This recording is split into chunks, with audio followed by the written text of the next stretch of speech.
like he's in his teens. I would guess mid-20s. He's definitely very young looking.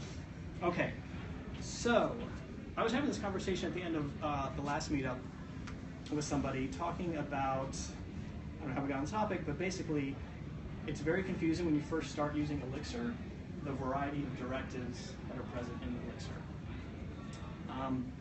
So what are directives exactly? So directives are the way that you declare and reference other modules. So think in Ruby there's the require command that pulls in other libraries, other files. There's import in Python. I mean, every language has at least one version. Most of them, I think, have basically one command that does that thing, that pulls in It also reference. has include, Okay. depending on if you want to include that. But Fine. 2 commands. Extend. also All right, hey, let's tone it down over here. Shall I keep going?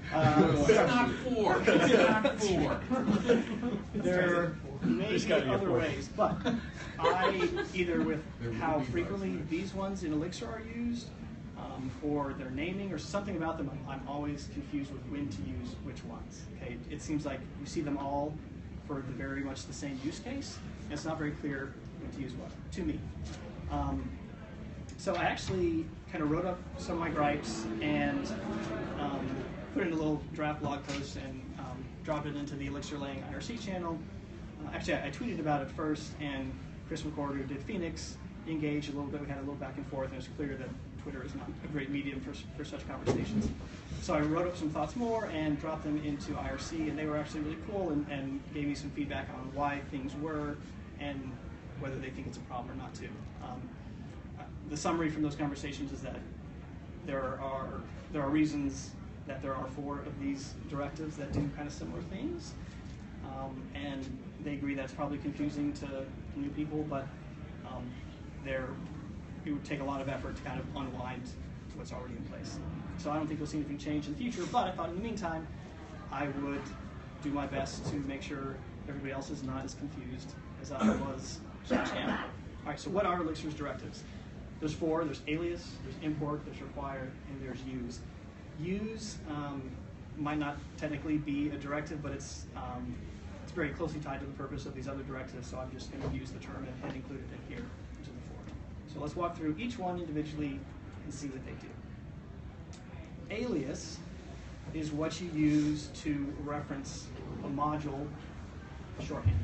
So if I have a module that's namespace, several levels deep, could be a lot to type, I want to do that every time I reference one of its functions, I can just alias that module name as another symbol, another module name.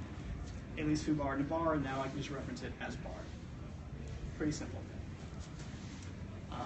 An alias foobar, is foo always coming from the root?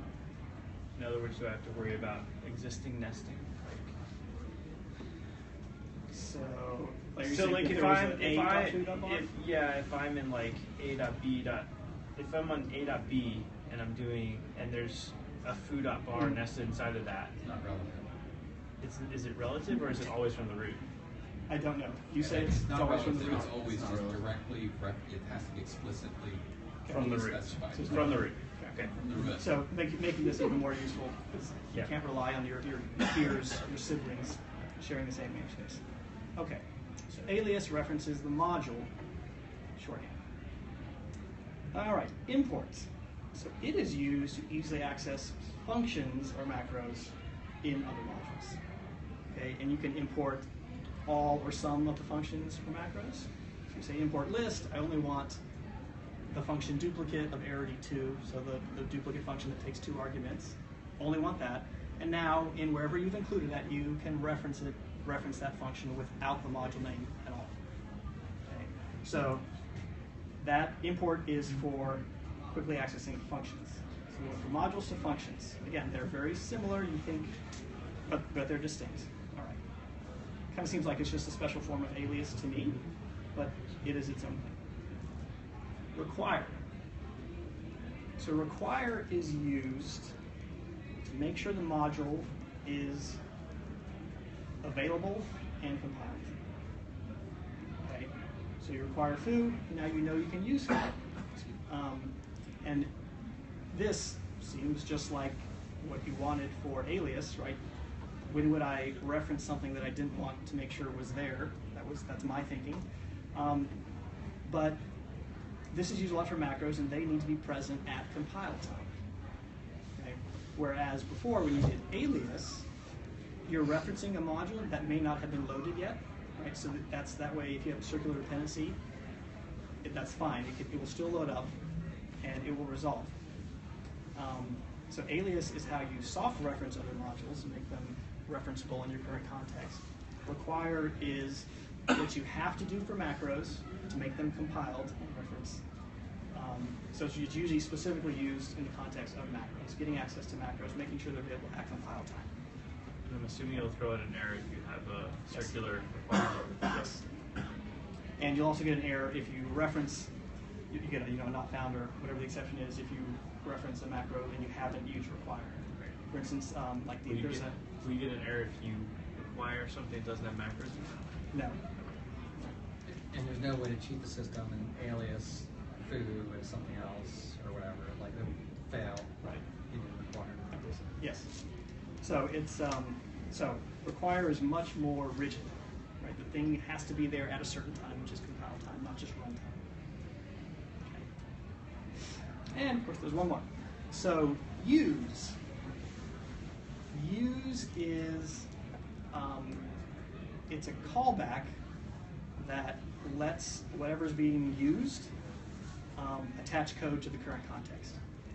So when you say use exunit or xunit, what it does is it actually gives xunit the opportunity to, with those configurations, do something at that point in the code. This is used a lot of times, I think, with macros and plugging the macros into where you are, or different functions. It lets modules bring in external functionality. And if you look at the actual implementation, xunit has a method, it's like an ugly method string, but it's underscore underscore using underscore underscore. That's what gets called when it is included into something or when it's used by something. So it's kind of an implementation detail, and that's one of my gripes, is that it's you, just somebody who wants to use a library or reference a library, now has to be aware of how that library requires itself to be hooked into your system. For some reason, in Ruby, you have a module. I guess in Ruby you say include, right? And that automatically will, there are some callbacks that can be called there. So this is similar to that. Did you ever publish your blog post?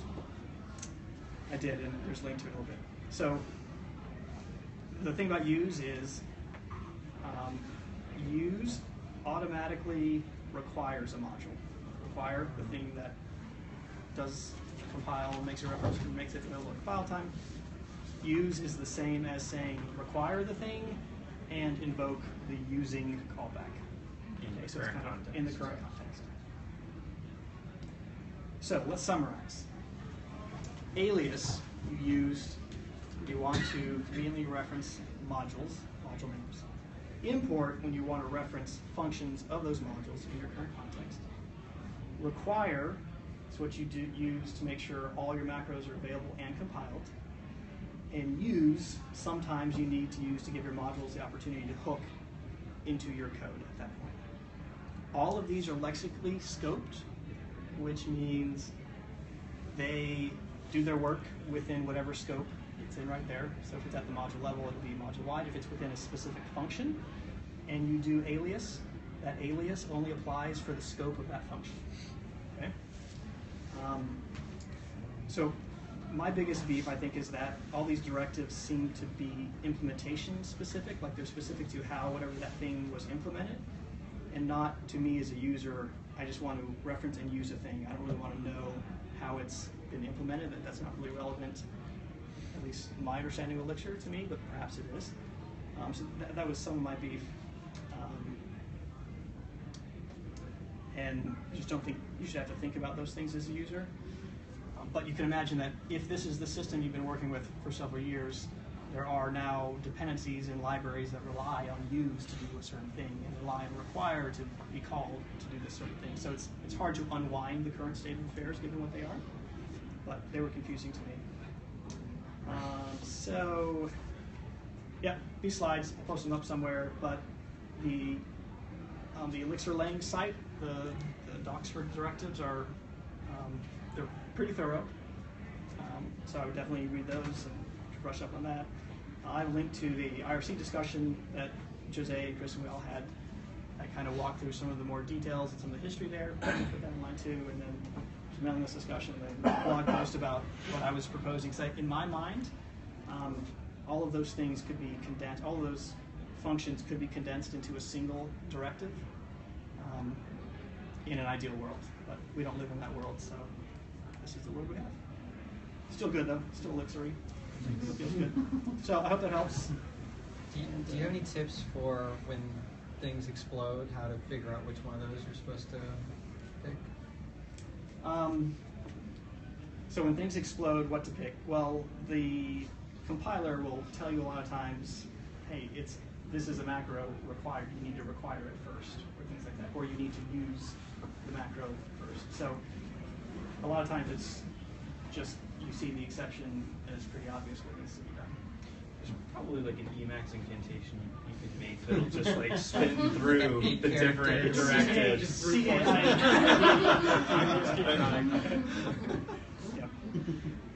Cool. Any other questions? All right.